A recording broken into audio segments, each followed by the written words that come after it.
মুম্বাই ইন্ডিয়ান্সের হার্দিক পান্ডিয়াকে ট্রেডের মাধ্যমে দলে নেওয়ার জন্য এক প্রকার উঠে পড়ে লেগেছে 5 বারের শিরোপা জয়ী দল চেন্নাই সুপার কিংস এবং 3 বারের শিরোপা জয়ী দল কলকাতা নাইট রাইডার্স। আর এই বিষয়ে এক ভিডিও বার্তায় নিজের মতামত দিয়েছেন ভারতের সাবেক ক্রিকেটার রবিচন্দ্রন অশ্বিন।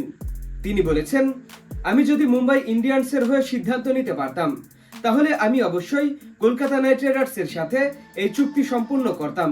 কারণ চেন্নাই সুপার কিংসে যদি হার্দিক পান্ডিয়াকে ট্রেডের মাধ্যমে দলে নেয় তাহলে মুম্বাই ইন্ডিয়ান্সের সর্বোচ্চ শিবম দুবেকে পেতে পারে।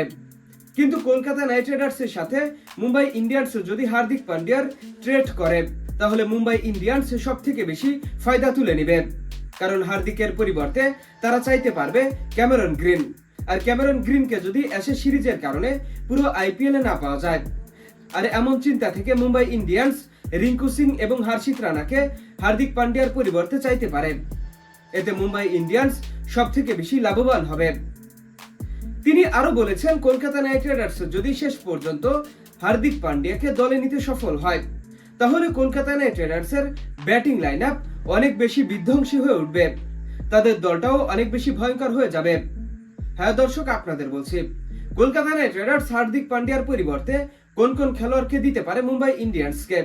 এখনই কমেন্টস করে জানিয়ে দিন। ভিডিওটি দেখার জন্য আপনাকে অসংখ্য ধন্যবাদ।